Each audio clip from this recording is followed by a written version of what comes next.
Praise the lord. దేవునికి స్తోత్రం. సాటిలేని జీవము గల యేసే పరిశుద్ధ నామంలో అందరికీ బ్లెస్సింగ్ బీయింగ్ క్రిస్టియన్ తరపున వందనాలు.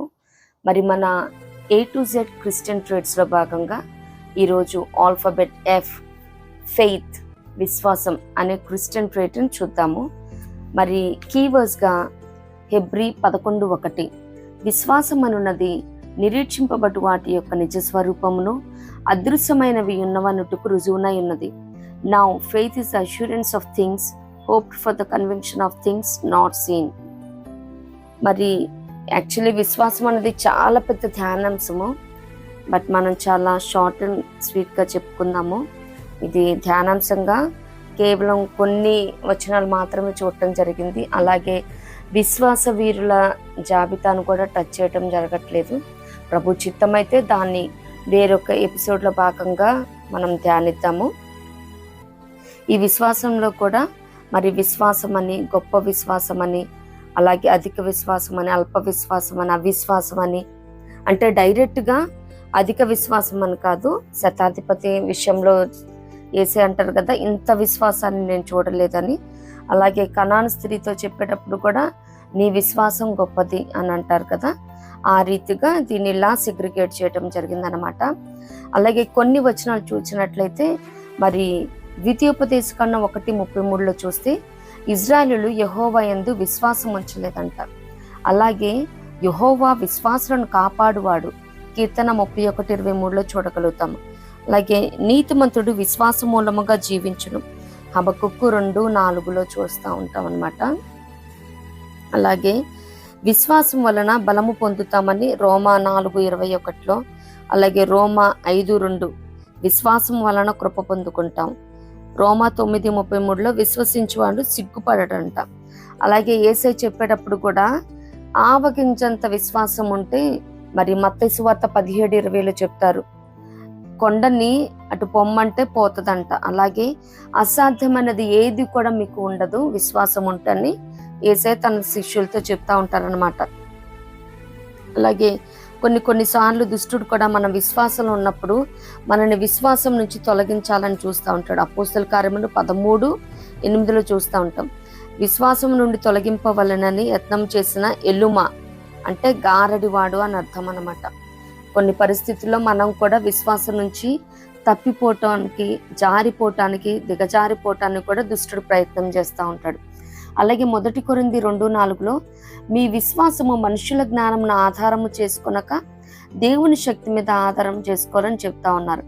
అలాగే విశ్వాసం ఆత్మ వలనని మరి 1 కొరింథీ 12:9 చూస్తూ ఉంటాం. 1 కొరింథీ 13:2 పరిపూర్ణ విశ్వాసం గురించి చూస్తూ ఉంటాం అన్నమాట. అలాగే 2 కొరింథీ 5:6 చూస్తే వెలిచూపు వలన కాక విశ్వాసము వలననే నడుచుకొనుచున్నామని అపోస్తలుడైన పౌలు గారు చెప్తా ఉంటారు.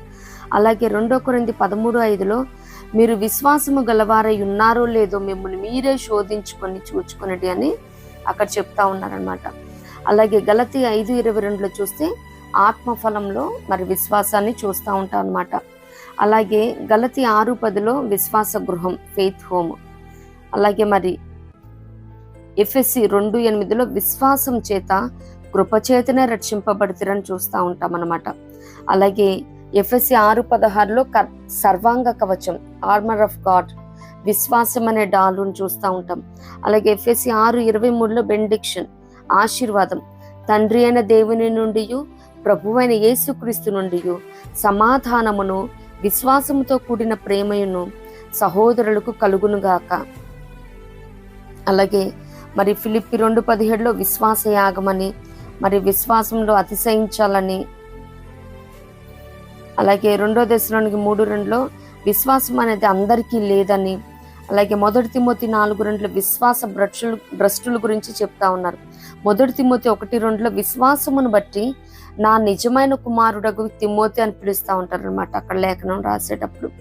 అలాగే మరి 1 తిమోతి 6:10-11 దైవజనుడా నీవైతే వీటిని విసర్జించి, అంటే ధనాపేక్ష గురించి చెప్తా ఉంటారు 10వ వచనంలో, నీతిని, భక్తిని, విశ్వాసమును, ప్రేమను, ఓర్పును, సాత్వికమును సంపాదించుకున్నట్టుకు ప్రయాసపడమని దైవజనులకి చెప్తా ఉంటారనమాట. అలాగే మరి 1 తిమోతి 6:21 కొందరు విశ్వాస విషయంలో తప్పిపోయారంట. అలాగే 2 తిమోతి 2:22 విశ్వాసమును, ప్రేమను, సమాధానమును వెంటాడమని లేఖనాలు సెలవిస్తా ఉన్నాయి. అలాగే చూసినట్లయితే మరి మనం యాకోబు 1:2 చూస్తే విశ్వాసమును బట్టి కలుగు ఓర్పును, నానా విధములైన శోధనల యందును అది మహదానందమని ఎంచుకోవాలంట. శోధనలో విశ్వాసాన్ని జాగ్రత్తగా కాపాడుకుంటూ అది మహదానందంగా ఎంచుకోమని భక్తుడు చెప్తా ఉన్నారు. అలాగే యాకోబు 1:6 అయితే అతడు ఏమాత్రమును సందేహింపక విశ్వాసముతో అడుగవలెను. అలాగే 2:5 ఈ లోక విషయంలో దరిద్రులైన వారిని విశ్వాసమందు భాగ్యవంతులుగా ఎంచుతారంట. అలాగే యాకోబు 2:14-26 దాకా చూస్తే క్రియలు లేని విశ్వాసం మృతమని తెలుపబడతా ఉన్నది. అలాగే 5:15 యాకోబులో చూస్తే విశ్వాస సహితమైన ప్రార్థన రోగిని స్వస్థపరచును. అలాగే 1 పేతురు 1:5 చూస్తే కడవరి కాలమందు బయలుపరచబడుటకు సిద్ధముగా నున్న రక్షణ మాకు కలుగునట్లు విశ్వాసము ద్వారా దేవుని శక్తి చేత కాపాడుబడుటకు మీ కొరకు ఆ శ్వాసము పరలోకమందు భద్రపరచబడి ఉన్నది. 1 పేతురు 2:6 విశ్వసించువాడు ఏమాత్రమును సిగ్గుపడడు. మరి ప్రకటన 2:19 తుయితర సంఘంతో మరి నీ విశ్వాసం, నీ ప్రేమని నెరుగుదునని చెప్తా ఉన్నారు. అలాగే ప్రకటన 13:10 మరి పరిశుద్ధుల ఓర్పు, విశ్వాసం మరి అంత్య దినాలలో కనపరచబడతా ఉంటుందని. అక్కడ ఎవరైనాను చెరపట్టబడి ఉన్న ఎడల వాడు చెరలోనికి పోవును, ఎవడైనాను ఖడ్గము చేత చంపిన ఎడల వాడు ఖడ్గము చేత చంపబడును. ఈ విషయంలో పరిశుద్ధుల ఓర్పును, విశ్వాసమును, అసలైన ఓర్పు విశ్వాసం అన్నది ఆ క్షణాన బయటపడుతుంది అనమాట. అలాగే లూకా 18:8 అయినను మనుష్య కుమారుడు వచ్చినప్పుడు ఆయన భూమి మీద విశ్వాసము కనుగొనునా. మరి నిజంగా విశ్వాసము కలిగిన వారే విశ్వాసులు అన్నమాట. మరి కొన్ని ఉంటాయి అన్నమాట. ఈ పెన్సిల్ ఎక్స్ట్రా డార్క్ అని పెన్సిల్ మీద ఉంటుంది, బట్ అది డార్క్గా రాయదు. అలాగే మనం కూడా విశ్వాసి అని పేరు మాత్రం కలిగి ఉంటాం, కానీ చాలా మందిలో విశ్వాసం కొదువైపోతా ఉన్నది. మరి కొన్ని పరిస్థితులను బట్టి మన కళ్ళ ముందు, మన అరౌండ్ జరుగుతున్న పరిస్థితులను బట్టి కూడా మరి విశ్వాసంలో దిగజారిపోవటానికి కూడా కారణాలు అయ్యి ఉండవచ్చు. బట్ విశ్వాసులముగా, విశ్వాసం అనే నామధేయాన్ని కలిగిన ప్రతి క్రిస్టియన్ కూడా అవి ఎటువంటి పరిస్థితులు అయినప్పటికీ మన కళ్ళ ముందు, అలాగే మన చుట్టుపక్కల జరుగుతున్నవి మరి చాలా ఘోరాతి ఘోరంగా పరాజయం అయ్యే పరిస్థితి అయినప్పటికీ మనం విశ్వసించాలన్నమాట. విశ్వసించువాడు కలవరపడడు. మరి నమ్ముకున్నవాడు సియోను కొండ వలె కదలక నిత్యము ఏ రీతిగా ఉంటుందో ఒక కొండ, ఆ రీతిగా మన విశ్వాసంలో స్థిరులమై ఉండాలన్నమాట. మరి స్థిర విశ్వాసం, దృఢ విశ్వాసం అని కూడా చాలా రకాలు ఉన్నాయి. మరి మనం ఇప్పుడు అవిశ్వాసం వలన కలిగే నష్టాలు చూద్దాము. మరి అవిశ్వాసం ఉన్నప్పుడు అన్ని కార్యాలు చూడలేము, కొద్ది కార్యాలు మాత్రమే చూడగలుగుతాం అన్బిలీఫ్ వల్ల. మార్కు 6:5 చూసినట్లయితే కొద్ది మంది రోగుల మీద చేతులుంచి వారిని స్వస్థపరచుట తప్ప మరి ఏ అద్భుతమును ఆయన అక్కడ చేయకపోజాలను. ఆయన వారి అవిశ్వాసమునకు ఆశ్చర్యపరుడును. మరి యేసయ్య వారి స్వగ్రామంలో, స్వదేశం మధ్యలో, స్వజనుల మధ్యలో మరి అక్కడ కార్యాలు చేస్తున్నప్పుడు వారే విశ్వాసం ఉంచలేదంట. యేసయ్య సహోదరులు సైతం విశ్వసించలేదని కూడా లేఖనాలు సెలవిస్తూ ఉన్నాయి. మరి ప్రవక్త తన ఇంట ఘనత నొందడని మరి యేసయ్య అక్కడైతే వారి అవిశ్వాసాన్ని బట్టి ఏ కార్యాన్ని కూడా ఎక్కువ కార్యాలు చేయలేదని లేఖనాలు సెలవిస్తున్నాయి. మరి మనం కూడా అవిశ్వాసాన్ని కలిగి ఉంటే మరి ఏవైతే దేవుడు చేయని ఉద్దేశించున్నాడో వాటిని కూడా చేతులా మనం చేజార్చుకునే రీతిగా ఉంటాం అన్నమాట. ఆ రీతిగా ఎట్టి పరిస్థితిలో ఉండకూడదు. ఒక క్రిస్టియన్గా దేవుని మీద పరిపూర్ణమైన, స్థిరమైన, దృఢ విశ్వాసాన్ని కలిగి ఉండాలి. అలాగే మరి అవిశ్వాసం కలిగి ఉన్న వారి గతి ఏంటంటే మరి ప్రకటన 21:8 చూస్తాం. పిరికివారును అవిశ్వాసులను మరి అగ్నిగంధకములతో మండు గుండములో పాలు పొందుదురని ఉంది. మరి ఇది రెండవ మరణం అని కూడా చెప్తా ఉన్నారు. మరి అగ్నిగుండంలో పడవేస్తాడనమాట.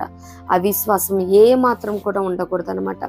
అలాగే మరి అవిశ్వాసం ఉండకూడదయ్యా, నాకు సహాయం చెయ్యయ్యా అని మనం దేవుణ్ణి మరి రెమెడీ కోసం రిపెంట్ అయ్యి వేడితే ఆయన చెప్తా ఉన్నాడు ఇర్మియా 3:22లో, మీ అవిశ్వాసంను నేను బాగు చేసేదనని. మొదటిగా మనం అడగాలి, మనం ఒప్పుకోవాలి ఫస్ట్, నా విశ్వాసాన్ని మన్నించండి అయ్యా. మరి అక్కడ ఆఫ్ అండ్ టైమ్స్ అగ్నిలోను నీళ్లలోను పడవేస్తున్న ఆ బాలుడు యొక్క తండ్రి అంటాడు కదా, నమ్ముచున్నాను, దయతో అపనమ్మకం ఉండకుండా సహాయం చేయమని. మరి నమ్మకం అన్నది విశ్వాసం అన్నది కొన్ని క్లాష్ అవుతూనే ఉంటాయి, మరి ఇంగ్లీష్లో తెలుగులో ట్రాన్స్లేట్ అవుతున్నప్పుడు. అలాగే అపనమ్మకం ఉండకుండా సహాయం చేయమని ఆ తండ్రి ప్రాధేయపడిన రీతిగా అవిశ్వాసంలో ఉన్న ప్రతి విశ్వాసి కూడా యేసయ్య పాదాల చెంత, ప్లీజ్ యేసయ్య, సారీ యేసయ్య, ఈ విషయంలో నేను విశ్వాసాన్ని కనుపరచబడలేకపోతాను, ఈ విషయంలో నా విశ్వాసం బలహీనమవుతా ఉన్నది. ఈ రీతిగా మనం అడిగినప్పుడు ఎప్పటికప్పుడు ఒక రోగికి బలహీనత వస్తే ఏ రీతిగా మెడికేషన్ ద్వారా క్యూర్ చేయబడతా ఉంటుందో ఆ పర్టికులర్ డిసీజ్ కానీ సిక్నెస్ కానీ, ఆ మాదిరి ఎప్పుడైతే విశ్వాసంలో మరి సన్నగిల్లుతా ఉన్నామో, అలాగే బలహీనమవుతా ఉన్నదో విశ్వాసం, దేవుని పాదాల చెంత అడిగినప్పుడు ఆయన బాగు చేసే దేవుడే ఉన్నాడు. దేవునికి స్తోత్రం. అలాగే రెండవదిగా అల్ప విశ్వాసం. మరి అల్ప విశ్వాసం వల్ల అనర్థాలు చూస్తే లిటిల్ ఫెయిత్ వల్ల మరి దిగులు కలిగిస్తుందంట. మరి మత్తయి సువార్త 6:30-31 చూస్తే, మరి ఏం తిందుమా, ఏం ధరించుదుమా, ఏం తాగుతుమా, వీటి కోసం మీరు ఆలోచించవాకండి, మరి మీ పరలోకపు తండ్రి తెలుసు కదా ఏ టైంలో ఏది ప్రొవైడ్ చేయాలని చెప్తే విషయంలో అన్నమాట. ఏ విషయంలో కూడా మనం దిగులు చెందాల్సిన అవసరం లేదు. మరి ఎవరు వచ్చినా ఏమీ చేసేది లేదు. మనకున్న పరమ తండ్రి మాత్రమే మన ప్రతి అవసరతను నిన్న నేడు నిరంతరం మారని ఏకరీతిగా ఉన్న దేవుడు మాత్రమే మనం కలిగి ఉన్నాము. ఆయన మీదే స్థిర విశ్వాసం కలిగి ఈ విశ్వాసయానంలో మనం పయనించబద్దులమై ఉన్నాం. అలాగే అల్ప విశ్వాసం రెండోదిగా భయం పుట్టిస్తుంది. మరి యేసయ్య శిష్యులతో పాటు మరి దోణిలో వెళ్తున్నప్పుడు ఆ గాలి తుఫాను రేగినప్పుడు భయపడిపోతూ ఉంటారనమాట శిష్యులు. అప్పుడు యేసయ్య గాలిని గద్దేస్తారని, అల్ప విశ్వాసులారాని. మరి భయం పుట్టిస్తుంది. మరి పరిస్థితులు నిజంగానే ఇప్పుడు మనం చూస్తూ ఉన్నాము, మనకు కూడా సేమ్ సిచ్యువేషన్ ఎదురవుతా ఉన్నది. బట్ ఏదేంటికి మరి ఆనాడు ఆ తుఫాను మధ్యలో శిష్యులతో పాటు యేసయ్య ఫిజికల్గా కనిపించారు. ఇప్పుడు పరిశుద్ధాత్మ దేవుడు నీ నా మధ్య ఉన్నారు. ఏ విషయంలో కూడా భయపడాల్సిన అవసరం లేదు, దిగులు కలత చెందాల్సిన అవసరమే లేదు. ఎవరు వచ్చినా రాకపోయినా కానీ పరిస్థితులను బట్టి దేవుడు ఆనాడు ఇశ్రాయేలుని అప్పటిదాకా ముందుంచి నడిపించిన ఆ మేఘస్తంభం మరి ఫరో సైన్యం వెంటాడుతుందని తెలిసిన తర్వాత వెనక్కి వచ్చినట్టు పరిస్థితులను బట్టి మన ముందు వెనక పక్కల మనల్ని కృపచి ఆవరించి నడిపించే దేవుడై ఉన్నాడు. దేవునికి స్తోత్రం. మరి మూడోదిగా చూస్తే మునిగిపోతాము. మరి అది ఫిజికల్గా కానీ, ఫినాన్షియల్గా కానీ, స్పిరిచువల్గా కానీ, అప్పులనే ఊబిలో కానీ మునిగిపోవటం అంటే ఏంటంటే అల్ప విశ్వాసం ఉన్నప్పుడు ఏంటంటే, మరి మత్తయి సువార్త 14:31లో యేసయ్యని చూస్తూ పేతురు గారు అంటే అడుగుతారు కదా, యేసయ్య నేను కూడా నీలాగా వాటర్ మీద నడుస్తానంటే సరేనంటారు. నడిచి వస్తూ మరి గాలిని చూచి ఇంకా మునిగిపోసాగుతాడనమాట. అప్పుడు యేసయ్య అన్నది ఏంటంటే, తను గాలిని యేసయ్యని అప్పటిదాకా చూస్తున్న మనిషి అల్ప విశ్వాసం వచ్చేసిందనమాట. ఇంకా ఏంటి, నేను నిజంగా నీళ్ళ మీద నడుస్తున్నానని అప్పుడు గాలిని చూశాడు.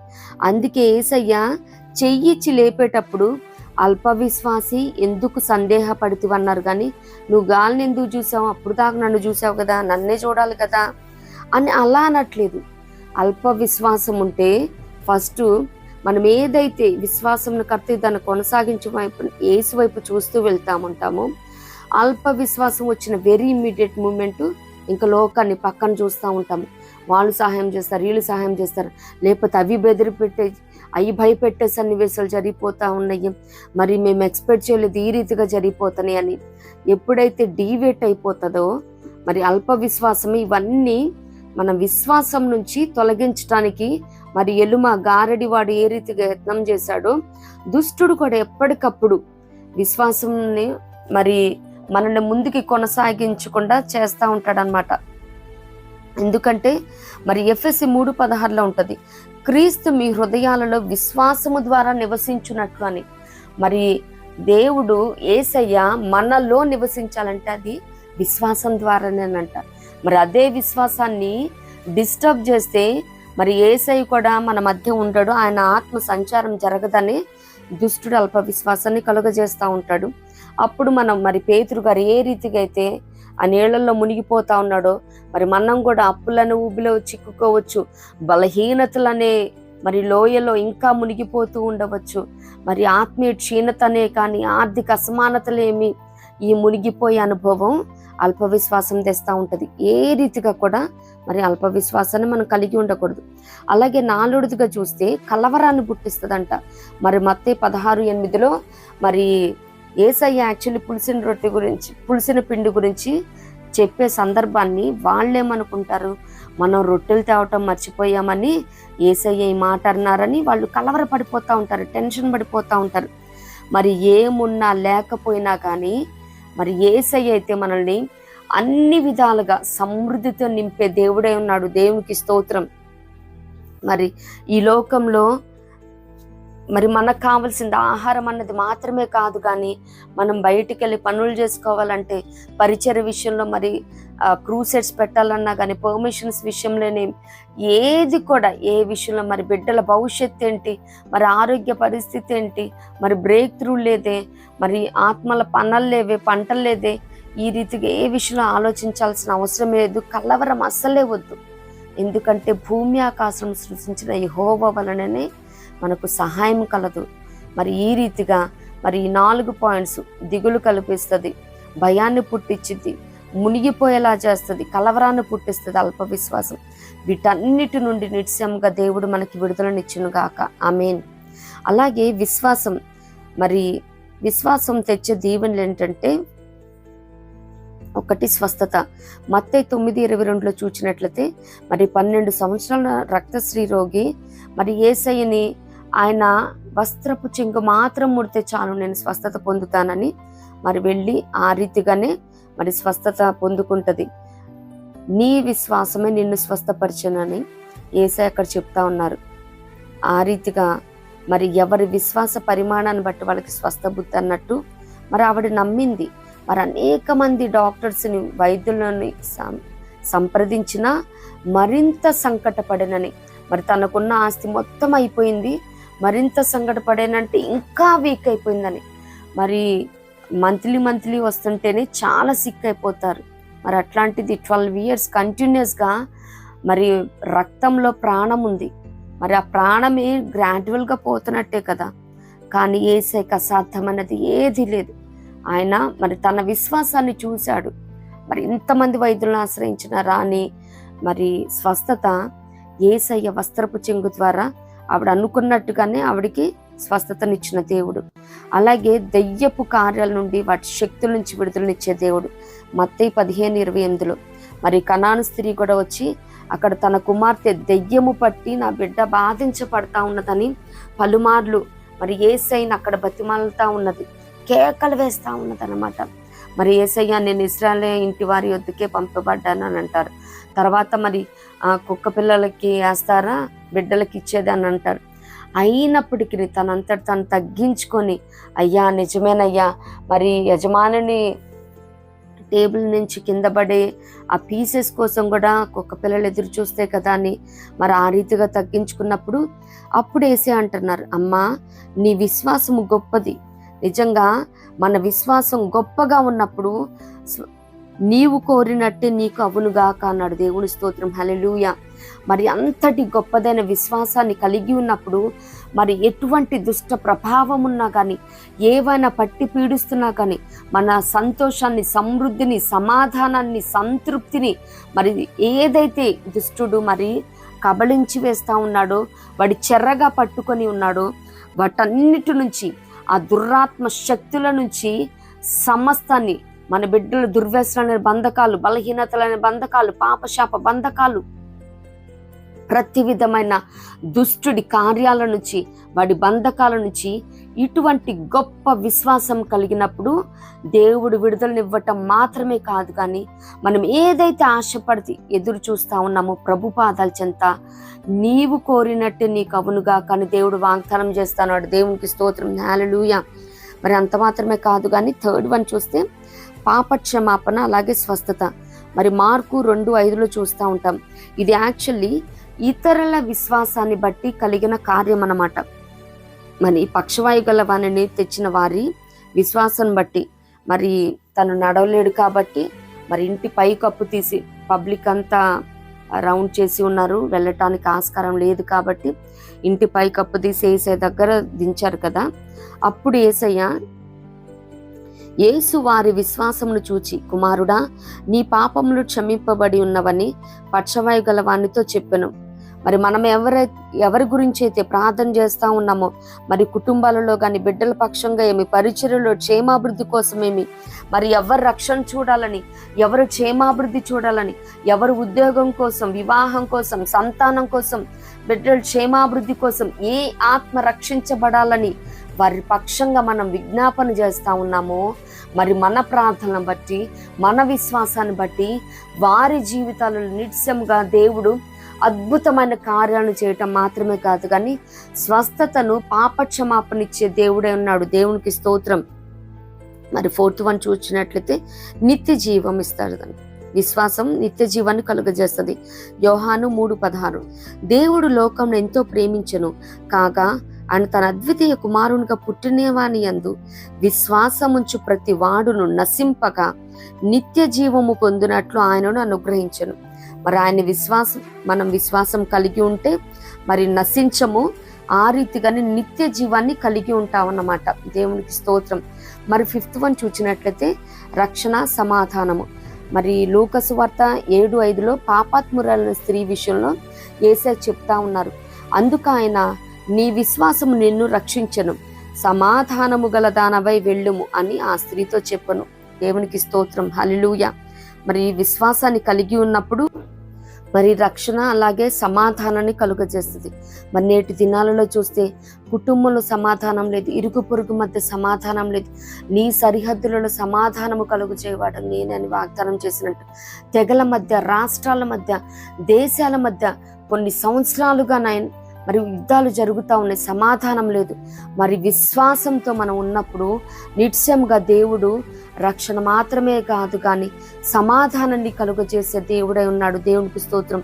విశ్వాసంతో ఆయన ఇచ్చిన ప్రతి వాగ్దానాన్ని క్లెయిమ్ చేసినప్పుడు మరి కుటుంబాలేమి, బిడ్డలేమి, మరి ఆత్మీయంగా మనకి కావలసిన వారి రక్షణ విషయంలోనేమి, సమస్త విషయంలో దేవుడు రక్షణ భాగ్యాన్ని అలాగే సమాధానం అనే భాగ్యాన్ని కూడా అనుగ్రహించే దేవుడే ఉన్నాడు. మరి అంత మాత్రమే కాదు కానీ 6th వన్ చూసినట్లయితే నాశనము నుండి, కీడు నుండి తప్పించబడను. మరి యోనా 3:5 చూసినట్లయితే యోనా గారిని మరి నినివే పట్టణాన్ని నాశనం చేయబోతున్నాను, ఈ న్యూస్ వెళ్ళి చెప్పు అన్నప్పుడు మరి ఒక దిన ప్రయాణం అంతా, అలాగే నినివే పట్టణానికి ఒక పావుభాగం మాత్రమే సువార్తను ప్రకటించినప్పటికీ అప్పటికి రాజుగారి దాకా న్యూస్ వెళ్ళిపోయింది.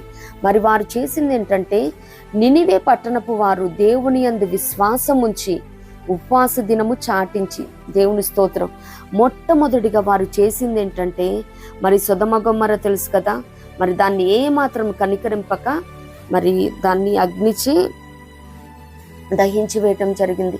కానీ వీరైతే దేవుని యందు విశ్వాసం ఉంచారు. మేము ఉపసించి ప్రతిష్ఠించి మరి ఉపవాస దినాన్ని మేము ఆచరించి ప్రార్థించినప్పుడు, మమ్మల్ని మేము తగ్గించుకున్నప్పుడు దేవుడు ఈ నాశనం నుండి, ఈ కీడు నుండి మమ్మల్ని తప్పిస్తాడు, మా దేశాన్ని రక్షిస్తాడు, ఆయన అత్యంత కృపగలవాడు, బహుశాంత గుణము గలవాడు అని వారు విశ్వాసం ఉంచారు. కాబట్టి మొదటిగా వారి విశ్వాసాన్ని బట్టి, తర్వాత వారు చేసిన ఉపవాస దినాన్ని ప్రతిష్ఠించుకొని చేసిన ఉపవాసాన్ని బట్టి మరి నాశనం చేయక దేవుడు మరి విడుదలనిచ్చిన దేవుడు, విమోచన కలుగ చేసిన దేవుడు అనంట.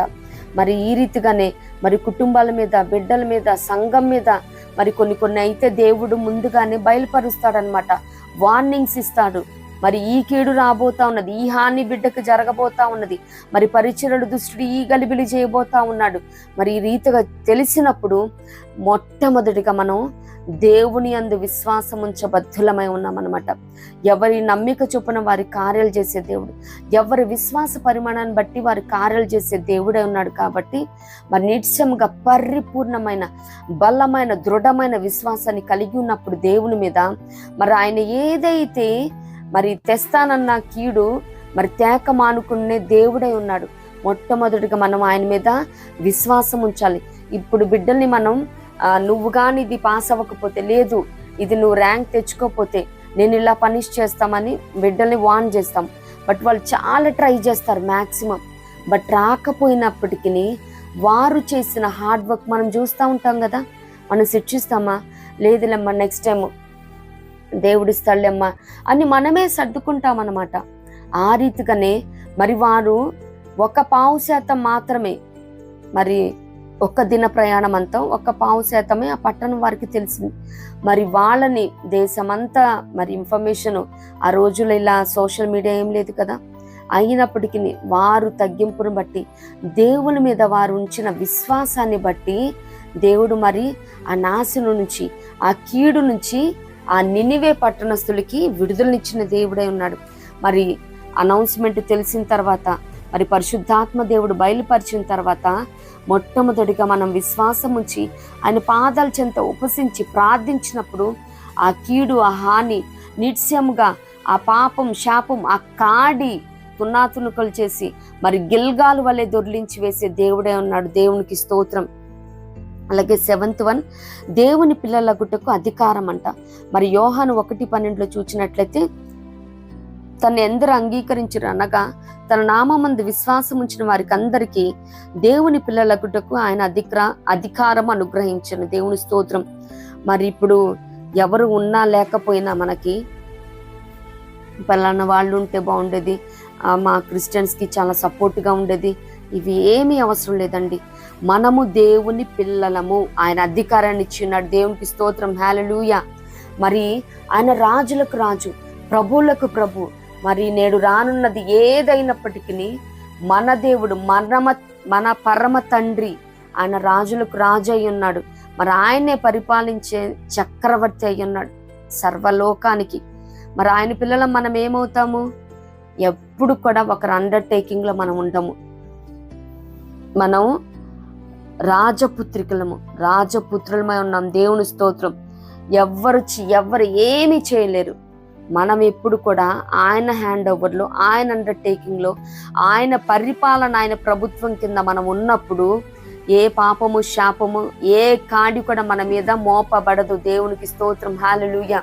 మరి ఆ పార్టీ వచ్చిద్దాం, ఈ పార్టీ వచ్చిద్దాం, ఏ విషయంలో కూడా బెంగపడాల్సిన అవసరమే లేదు.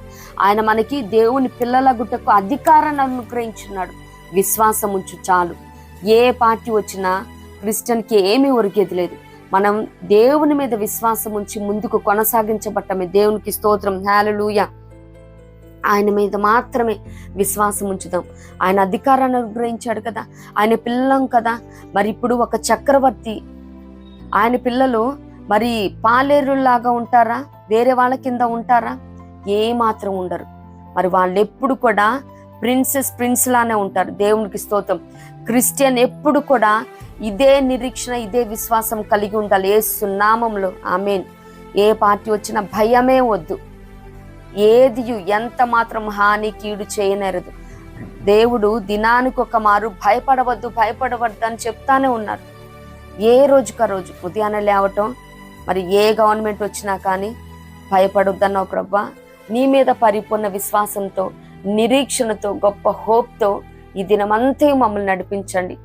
మరి యేసయ్య పరలోక ప్రార్థనలు నేర్పుతారు కదా, మరి కీడు నుండి తప్పించమన్నట్టు ఇంకా రోజు మనం ప్రార్థన విశ్వాసంతో ఈ విశ్వాసయానంలో పయనించబద్దులమే ఉన్నాము. అలాగే మరి నెక్స్ట్ వన్ చూసినట్లయితే పూర్ణ శాంతి గలవానిగా కాపాడతాడంట. 8th వన్ చూస్తే యెషయా 26:3, ఎవని మనస్సు నీ మీద ఆనుకొనునో వాని నీవు పూర్ణ శాంతి గలవానిగా కాపాడుదు, ఏలయనగా అతడు నీ యందు విశ్వాసం ఉంచి ఉన్నాడని లేఖనాలు సెలవిస్తాను. దేవునికి స్తోత్రం. మరి విశ్వాస వీరుల జాబితా తర్వాత ఉంటుంది కదా, హెబ్రీ 12:1-2లో, ఇంత గొప్ప సాక్షి సమూహము మేఘము వలె మనల్ని ఆవరించి ఉన్నందున మనము కూడా ప్రతి భారమును సులువుగా చిక్కులు పెట్టు పాపమును విడిచిపెట్టి విశ్వాసమును కర్తయు దానిని కొనసాగించువాడు నన్న యేసు వైపు చూచుచు మన ఎదుట ఉంచబడిన పందెంలో ఓపికతో పరిగెత్తుదుము. ఆయన తన ఎదుట ఉంచబడిన ఆనందము కొరకై అవమానమును నిర్లక్ష్యపెట్టి సిలువను సహించి దేవుని సింహాసనం యొక్క కుడి పార్శ్వమున ఆసీనుడై ఉన్నాడు. మీరు అలసట పడకయు మీ ప్రాణములు విసుకయు ఉండునట్లు పాపాత్ములు తమ వ్యతిరేకముగా చేసిన తిరస్కారం అంతయు ఓర్చుకొనిన ఆయనను తలంచుకొనిడి. మరి విశ్వాసం కర్తయు దాన్ని కొనసాగించి వాడిని యేసు వైపు మాత్రమే చూచుచు ఈ పందెంలో మన రేసు మనమే విన్ అవ్వాలి. ఎవ్వరు వచ్చి ఏది చేసేది ఉండదు. విశ్వాసంతో దేవుని సహాయాన్ని అర్థించినప్పుడు ఈ విశ్వాసయానంలో ఎటువంటి అబ్స్టకల్స్ లేకుండా మనం పయనిస్తాము. మరి మహోన్నతిని మాత్రమే మనం ఆశ్రయంగా చేసుకుందాం. మరి ఉంటది కదా కీర్తన 91లో, మహోన్నతిని చాటును నివసించి వాడే సర్వశక్తుని నీడను విశ్రమించువాడు. ఆయనే నాకు ఆశ్రయము, నా కోట, నేను నమ్ముకను నా దేవుడని నేను యెహోవాను గూర్చి చెప్పుచున్నాను. మరి ఇప్పటిదాకా మరి మనం కొంతమంది పొలిటీషియన్స్ మీద హోప్స్ పెట్టుకొని ఉన్నామేమో, వాళ్ళు ఉంటే బాగుంటుంది, మాకు చాలా అండగా కొండగా కోటగా ఉండేవాళ్ళు. ఈ రీతిగా ఏమనుకోవద్దు. దేవుడు ఆయన చిత్తాన్ని మాత్రమే నెరవేరుస్తాడు. ఆయన చిత్తానికి మనం పరిపూర్ణంగా లోబడివలసి ఉన్నది. మరి అధికారాన్ని ఇచ్చేది యేసయ్యే కాబట్టి ఎవరిచ్చినా కానీ వారికి ఇవ్వాల్సిన డ్యూ రెస్పెక్ట్ మనం ఇస్తూ, మరి మన విశ్వాసయానంలో మనం దేవుని మీద పరిపూర్ణంగా విశ్వాసం ఉంచి పయనించబద్ధులమై ఉన్నాము. మరి వేటకాని ఉరిలో నుండి ఆయన నిన్ను విడిపించును. మరి ఆ ఉరి అన్నది వేటకాడు, అది మనుషుల ద్వారా ఏవేవైతే చిక్కించుకోవాలని దుష్టుడు వలపన్నుతూ ఉన్నాడో వాటన్నిటి నుండి దేవుడు విడిపిస్తాడు. నాశనకరమైన తెగులు రాకుండా నిన్ను రక్షించును. తెగులు అన్నది దేవుడు పంపితే వచ్చేది. మరి మనం ధర్మశాస్త్ర గ్రంథంలో చూస్తూ ఉంటాం అన్నమాట. మరి దావీదు గారి కాలంలో 3 నెలలు తెగులు వచ్చింది. అలాగే మరి 10 కమాండ్మెంట్స్ టైంలో ఇజ్రాయేలీలు ఐగుప్తు నుంచి నిర్గమంకి ముందు 10 తెగుళ్ళను చూస్తూ ఉంటాము. ప్రతిదీ కూడా తెగులు అన్నది దేవుడు అనుమతిస్తే వస్తుంది అనమాట. ఒకటి మనుషులు ఏర్పరిచే ఉరులు, ఒకటి దేవుడు పంపిస్తేది. ఏదైనా కానీ క్రిస్టియన్గా ఆయనని మనం మహోన్నతిని మాత్రమే మనం ఆయన నీడను విశ్రమించినప్పుడు, ఆయన ఆశ్రయంగా చేసుకున్నప్పుడు, ఆయన కోట నేను నమ్ముకొని నా దేవుడని మనం ఎప్పుడైతే యెహోవాను గూర్చి చెప్తామో ఆయన మనకి ఏ రీతిగా కాపుదలని, అతడు నా యందు విశ్వాసం ఉంచాడని చెప్తున్నాడు కదా, పూర్ణ శాంతి గలవానిగా కాపాడుతాను అంటున్నాడు కదా. మరి ఎలా కాపాడుతాడంటే ఆయన తన రెక్కలతో నిన్ను కప్పును. మరి కోడి తన రెక్కల కింద బిడ్డల్ని దాస్తుంది కదా, అప్పుడు ఆ బిడ్డలు పైన ఉన్న పక్షిరాజుకు కనిపించడు. ఎవరైతే మరి బిడ్డల్ని దొంగిలించాలని అపహరించాలని దుష్టుడు ఎవరిని మృంగుదమని వెతుకుచు గర్జించు సింహాలు తిరుగుచూ ఉన్నాడో, దేవుడి రెక్కలతో మనల్ని కప్పినప్పుడు వాడి కంటకు కూడా కనిపించమన్నమాట. దేవునికి స్తోత్రం. అలాగే ఆయన సత్యము కేడమును డాలునే ఉన్నది. ఆయన రెక్కల క్రింద నీకు ఆశ్రయము కలుగును. ఆయన రెక్కలతో కప్పినప్పుడు మనం దుష్టుడు కంటపడము. అలాగే ఆశ్రయము, మరి దేవుడే మనకు ఆశ్రయం ఇస్తే ఇంకెవరికండి మనం భయపడాలి? దేవుణ్ణే మనం ఆశ్రయంగా చేసుకుందాం. అలాగే ఆయన సత్యము కేడమును డాలునై ఉన్నది. డాలు అన్నది విశ్వాసమైన డాలు. ఆర్మర్ ఆఫ్ గాడ్ లో కూడా సర్వాంగ కవచంలో కూడా విశ్వాసమైన డాలును చూస్తూ ఉన్నాం కదా. మరి అగ్ని బాణాలు ఏవైతే వేస్తూ ఉంటాడో దుష్టుడు, మరి ఆ డాలును పట్టుకున్నప్పుడు అవి రివర్స్ వెళ్ళిపోతాయి, అవి మన దాకా తాకవన్నమాట. అలాగే రాత్రి వేళ కలుగు భయమునకైనను, మరి నైట్ టైమే ఎక్కువ ఆలోచన కలిగి ఉంటాడనమాట ప్రతి మనిషి కూడా. మరి అది బెడ్ టైంలో మరి దినమంతా జరిగిన కానీ అంతకుముందు జరిగిన సంభవాలేమే కానీ తను రిలాక్సేషన్లో ఉంటుంది కాబట్టి బాడీ మొత్తం నెమరు వేసుకుంటూ ఉంటాడనమాట. అందున బలహీనులు కూడా నైట్ టైం ఎక్కువ వేదన చెందుతూ ఉంటారనమాట. మరి ఏంటి పరిస్థితి అని భయాలతో ఉంటాడనమాట. పగటి వేళ ఎగురు బాణమునకైనను, మరి ఇది మోషే గారు రాసినది కాబట్టి మరి యుద్ధాలు ఏవైనా కానీ పగటి వేళే పోరాటాలు జరుగుతాయి కాబట్టి ఆ బాణం అని పగటి వేళ ఎగురు బాణమునకైనను చెప్తా ఉన్నారు. చీకటిలో సంచరించు తెగులునకైనను. మరి ఇజ్రాయేల్ నిర్గమం టైంలో దానికి ముందు చివరిగా తెగులుంది కదా, అర్ధరాత్రి వేళ మరి మరణ సంహారక దూత ఏ రీతిగా మరి ప్రతి కుటుంబాన్ని ఇజ్రాయేల్ కుటుంబంలో చేసిందో ఆ రీతిగా జరుగుదని చెప్తా ఉన్నాను అనమాట. మధ్యాహ్నమందు పాడుచే రోగమునకైనను నీవు భయపడకుందు. నీ ప్రక్కన 1000 మంది పడినను, నీ కుడి ప్రక్కన 10,000 మంది కూలినను. మరి ఆ స్టేట్లో ఇలా జరుగుతూ ఉన్నది, మరి ఈ చర్చ్లో ఇలా జరుగుతున్నది, పక్క వాళ్ళ ఇంట్లో ఇలా జరుగుతూ ఉన్నది అని ఏ మాత్రం కూడా ఒక క్రిస్టియన్గా భయపడాల్సిన అవసరం లేదు. రానివ్వండి, ఎన్నన్నా జరగనివ్వండి. మీ దాకా, మన దాకా, నా దాకా ఏ అపాయం రాదని దేవుడే వాగ్దానం చేస్తా ఉన్నాడు. అపాయం నీ యొద్దకు రాదు. నీవు కన్నులారా చూచుచుండగా భక్తిహీనులకు ప్రతిఫలము కలుగును. మరి నేటి దినాలని అనుకుంటా ఉండవచ్చు, మరి ఏంటి దేవునందు భయభక్తులు కలిగిన బిడ్డలు, దేవునందు విశ్వాసం ఉంచిన బిడ్డలకి ఇలా పరాజయం పాలవటం ఏంటి, మరి వాళ్ళని ఇలా చేయటం ఏంటి, మరి భక్తిహీనులకి ఇలా చేయటం ఏంటని ఏమాత్రం కూడా మనం మత్సరపడాల్సిన అవసరం లేదు. మరి 37వ దావీదు కీర్తన ఉంటుంది కదా, చెడ్డవారిని చూచి వ్యసన పడకము, దుష్కార్యములు చేయవరని చూచి మత్సర పడకము. వారు గడ్డి వలె త్వరగా ఎండిపోవుదురు, పచ్చని కూరవలను వాడిపోదురు. యెహోవా యందు నమ్మిక ఉంచి మేలు చేయము, దేశమందు నివసించి సత్యమును అనుసరించుము. మరి ఎవరు ఏ రీతిగా వెళ్తున్నప్పటికీ మనం మాత్రం ఏ రీతిగా అయితే యేసే మార్గం సత్యం జీవమై ఉన్నాడు కాబట్టి ఏ పరిస్థితిలో కూడా ఈ సత్యాన్ని విడిచిపెట్టకూడదు. యెహోవాను బట్టి సంతోషించుము, ఆయన నీ హృదయ వాంఛలను తీర్చును. నీ మార్గమును యెహోవాకు అప్పగింపుము, నీవు ఆయనను నమ్ముకొనుము, ఆయన నీ కార్యము నెరవేర్చును. దేవుని స్తోత్రం. మరి వాళ్ళకేంటి ఇంత ప్రాస్పెరిటీ ఏంటి, మరి వాళ్ళ బిడ్డలకి ఈ ర్యాంకులు రావటం ఏంటి, మరి నేను మొదటి నుంచి నా బిడ్డల కోసం అడుగుతా ఉన్నాను కదా, మరి నేను అడిగాను కదా, మరి ఇక్కడికి రాకుండా అక్కడికి వచ్చిందేంటి, మరి ఇలా జరగకుండా వాళ్ళు వచ్చారేంటి, ఇవి ఏమి కూడా we are not here to question God. Thy will be done అని యేసయ్య అన్నారు. నీ చిత్తమే సిద్ధించును గాక. మనకిప్పుడు తెలీదు యేసయ్య దేవుడు చేస్తున్న ప్రణాళిక ఇప్పుడు మనకు తెలియకపోవచ్చు. ఇది చాలా బిట్టర్గా, చాలా చేదైన అనుభవంగా ఉండవచ్చు. బట్ అది పోను పోను, రాను రాను దాన్నే దేవుడు మధురంగా చేసే దేవుడై ఉన్నాడు. మరి ఈ పరిస్థితుల ద్వారా ప్రతి క్రిస్టియన్ కూడా ఒక లెసన్ నేర్చుకోవాలి. ఏది కూడా ఈజీగా తీసుకోకూడదు. ప్రభు పాదాల చెంత కార్యము జరిగే వరకు ఓవర్ కాన్ఫిడెన్స్ అస్సలే క్రిస్టియన్కి కలిగి ఉండకూడదు. దేవుని మీద మాత్రం అమితమైన విశ్వాసాన్ని కలిగి ఉండాలి. మనం ఒక మనిషి మీద మనం ఏ రోజు కూడా, ఏ నాడు కూడా విశ్వాసాన్ని పెట్టుకోకూడదు. మనుషులని మరి దేవుని కాక వేరే నరుని ఆశ్రయిస్తే నరులు ఏమైపోతారండి? నరమాత్రులమే కదా. దేవుని మీద మాత్రమే నమ్మకం ఉంచాలి. మరి అదే 37వ దావీదు కీర్తనలో భక్తిహీనుడు నిర్మూలము కాగా నీవు చూచెదవు, భక్తిహీనుడు ఎంతో ప్రబలి ఉండుట నేను చూచి ఉంటిని. అది మొలచిన చోటను విస్తరించిన చెట్టు వలె వాడు వర్ధిల్లి ఉండెను. అయినను ఒకడు ఆ దారిని పోయి చూడగా వాడు లేకపోయెను. నేను వెతికితిని గాని నాకు కనబడకపోయెను. నిర్దోషులను కనిపెట్టుము, యథార్థవంతులను చూడుము. సమాధానపరచు వారి సంతతి నిలుచును గాని ఒకడైనను నిలువకుండా అపరాధులు నశించుదురు. భక్తిహీనుల సంతతి నిర్మూలమగును. యెహోవాయే నీతిమంతులకు రక్షణాధారము. బాధ కలుగునప్పుడు ఆయనే వారికి ఆశ్రయదుర్గము. యెహోవా వారికి సహాయుడే వారిని రక్షించును.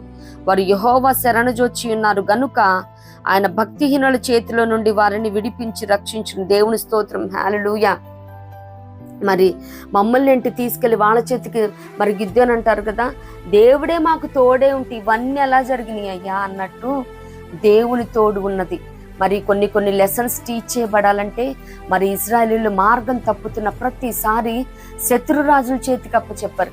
మళ్ళా వాళ్ళు టర్న్ అవటం. మరి నేటి దినాలలో క్రైస్తవం కూడా తొల్లిటి ఉద్యోగాన్ని కోల్పోయింది.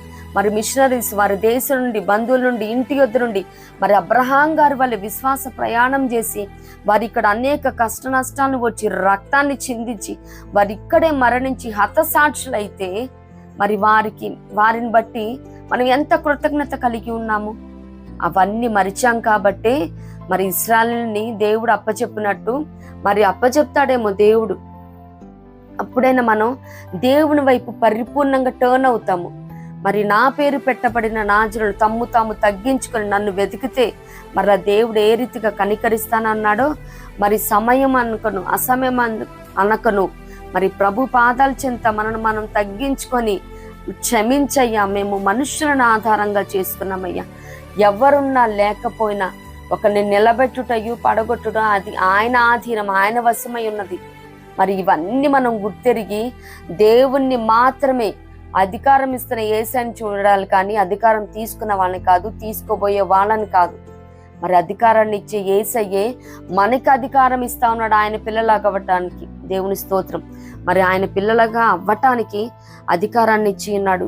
దాన్ని బట్టి మనం ప్రభువుని స్తుతించబద్దులమై ఉన్నాం. మరి ఏ రాజకీయ పార్టీ వచ్చినా, మరి మనం అనుకున్న వాళ్ళు రాకపోయినా విశ్వాసంలో ఏ మాత్రం దిగజారిపోకూడదు. దినానికి ఒక మారు దేవుడు చెప్తా ఉన్నాడు, భయపడవద్దు భయపడవద్దు అని. మరి ద లార్డ్స్ ప్రేయర్లో కూడా ప్రభువు నేర్పిన పరలోక ప్రార్థనలో కూడా కీడు నుండి తప్పించమని, మరి పరిచర్య చేసే వాళ్ళేమి మంచిగా మరి గృహ కూడికలు పెట్టుకుంటూ ఈ రీతిగా భయపడుతున్న వాళ్ళు ఉన్నారేమో. దేవుని మీద పరిపూర్ణంగా విశ్వాసం ఉంచినప్పుడు మనకి ఏది కూడా, మరి నేను నీకు ముందుగా వెళ్ళుచు మెట్టగా ఉన్న వాటిని సరళము చేసేదని వాగ్దానం చేసిన దేవుడు నిన్న నేడు నిరంతరం మారని ఏకరీతిగా ఉన్న దేవుడు మన పక్షాన ఉన్నాడు. ఆయన మన పక్షంగా ఉంటే మనకి విరోధి ఎవరండి? యెహోవా నా పక్షంలో ఉన్నాడు, నేను భయపడను. నరుడు నన్నేం చేయగలుగుతారు? యెహోవా నాకు రక్షణ ఆధారం. మన ఎవ్వరికి భయపడాల్సిన అవసరం లేదు. మరి వారి మెడలు వంచి ఎవరైనా అగెన్స్ట్ గా మరి క్రిస్టియన్స్ మీద చెయ్యాలని తలంపు కలిగి ఉంటే దేవుడే వారిని మరి కరెక్ట్ చేసే దేవుడే ఉన్నారు. ఎందుకంటే అధికారుల నిమిత్తం ప్రార్థించమని లేఖనాలు సెలవిస్తున్నాయి కదా, తిమోతిలో చెప్పబడిన రీతిగా. మరి ప్రజలందరి రక్షణ నిమిత్తం కూడా ప్రతి క్రిస్టియన్ ఏ పరిస్థితి అయినప్పటికీ we must accept his will, అంతే. ఆయన చిత్తాన్ని మనం అంగీకరించబద్ధులమై ఉన్నాము. ఇప్పుడు మనకి తెలియదు, మరి పోను పోను మనం కూడా నేర్చుకోవాలి విశ్వాసులంగా ఏ రీతిగా ఈ విశ్వాసయానంలో కొనసాగించబద్ధులమై ఉన్నామో. మరి విశ్వసించేవాడు కలవరపడ్డాడు కాబట్టి అన్ని వేళలా మనతో తోడే ఉన్న మన పరమ తండ్రి మనతో ఉన్నాడు. అది చాలు. ఆయన పిల్లలు అవ్వటానికి అధికారాన్ని ఇచ్చాడు. That's more than enough.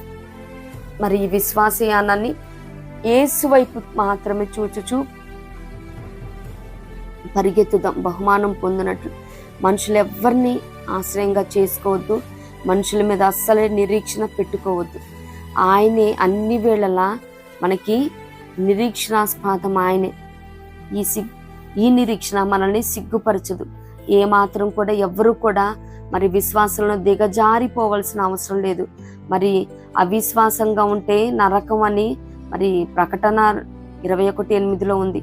అవిశ్వాసంగా అస్సలు ఉండదు. మరి విశ్వాస పరిమాణాన్ని పెంచాయని ప్రార్థన చేద్దాం. నా అవిశ్వాసాన్ని బాగు చేయాలి అని ప్రార్థన చేద్దాం. ఎటువంటి పరిస్థితుల్లో కూడా విశ్వాసాన్ని విడిచిపెట్టొద్దు. మరి ఇటువంటి కృప మనందరికీ దయచేయను గాక. ప్రభు కృప మనందరికీ తోడే ఉండును గాక. ఆమేన్.